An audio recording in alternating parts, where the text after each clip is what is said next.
We were taught, put everybody else ahead of you, make sure everybody's fine, you come last, put your needs last. We're taught that in our families, we're taught that in our cultures, we're taught that in our religions. It's how it is. It's actually seen as something very esteemed and laudable if you are someone who puts everybody else ahead of yourself. And there can be amazing things about that if putting other people first is nourishing to you. But if it's coming at your cost and you feel angry, you feel depleted, you feel resentful, then after a while, that's actually going to become toxic for the relationships you're in. Okay. You can make good relationships toxic if you keep giving, if you keep ignoring your own needs in a relationship. You're going to become resentful.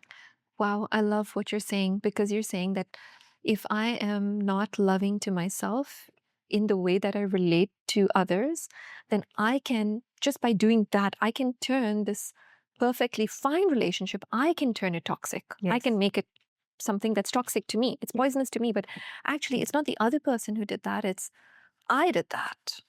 I did it. I often say that loving yourself and listening to your needs is the least selfish thing you can do. Yeah. We're taught it's selfish, but actually it's not, because also if I'm not meeting my needs, then I'm coming to you in our relationship and expecting you to meet my needs for me. I think it's also inauthentic. You know, it's like pretending to be okay with something that you're not okay with.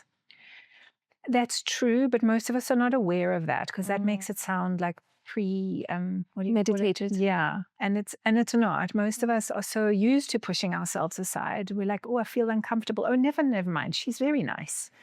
I'm just gonna, he never pays. I always pay. You know what? It's fine. I have money. I like being generous. But that happens. Remember, I said it's a pattern. You've got to watch for the patterns. That happens again, and it happens again, and it happens again. And there is resentment building up in you. When you feel reluctance or resentment, pay attention. That's not something to override. It's telling you that the give-take is out of balance, but that's not their fault. Your job is to look after you. And if you're not doing that by setting the boundary and saying, you know what, this time I always pay, you pay this time. Or how about we split the bill? I'm not happy always having to pay. That's on you. Let's say something like this has happened, because I'm sure many of us have been in this situation where we've been overly self-sacrificial and we've turned a relationship toxic. Now, I see this, but I want to fix it because I still like this person and I want to reverse this dynamic. I want to start from scratch. But I don't want to just leave this relationship and go somewhere else, because friends are difficult to find. I know as someone who's moved countries and moved cities, and it's really hard to find good friends. And maybe I realize that, it's my fault that this relationship is this way.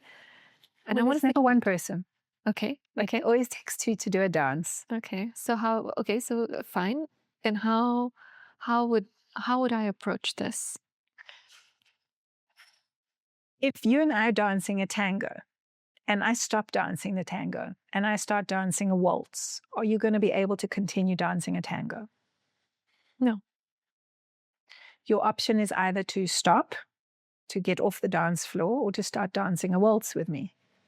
Then you'll see if you like it or you don't. But if we're doing the tango and now suddenly I decide to do the waltz, like that's so jarring for you, because you were like, we're doing the tango. But if you're not enjoying the tango, I'm liking this. But if you're not enjoying the tango and you tell me I don't really like the tango, or I can see that you're out of breath, I can see that your ankle is hurting, why should you have to continue dancing the tango? I struggle with being tactful. So if you can just tell me a very practical way that someone would approach this, how would I approach my friend to start doing the waltz now? Okay, so just on a very kind of, let's stay with the tango on a really practical level. If you're dancing a tango and you suddenly stop, that would be weird and rude and potentially trip the other person and make them feel like an idiot. because they'll And then still the be pressure dancing the cooker. tango. And you're like, Yeah. just looking at them. Ideally, you would say to them, at the end of this number, I've had enough. I need a break. I'm happy to continue dancing a waltz if you want to, but otherwise I need to take a break from the tango.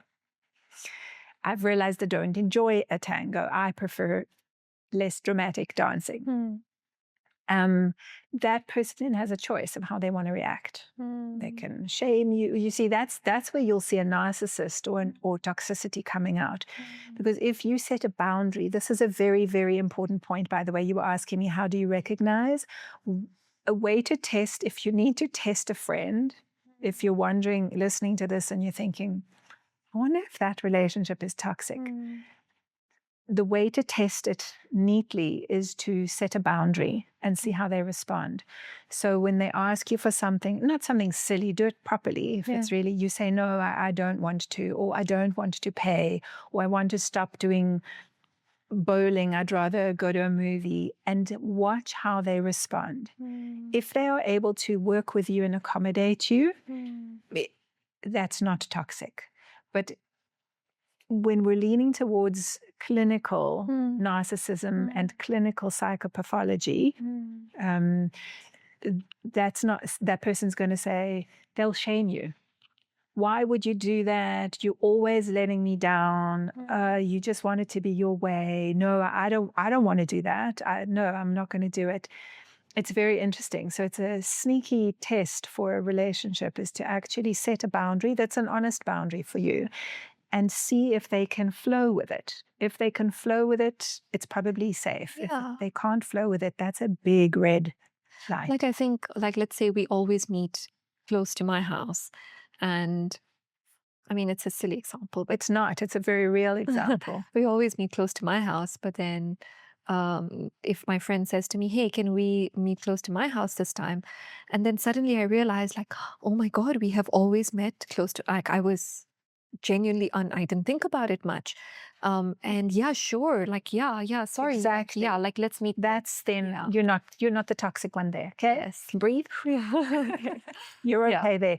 You were just not aware. You were not aware of the give take. Yes. You weren't kind of actively considerate of making sure it's equal and fairly shared. Yeah. But if you were to say, oh no, that's really inconvenient for me, that would be a red flag.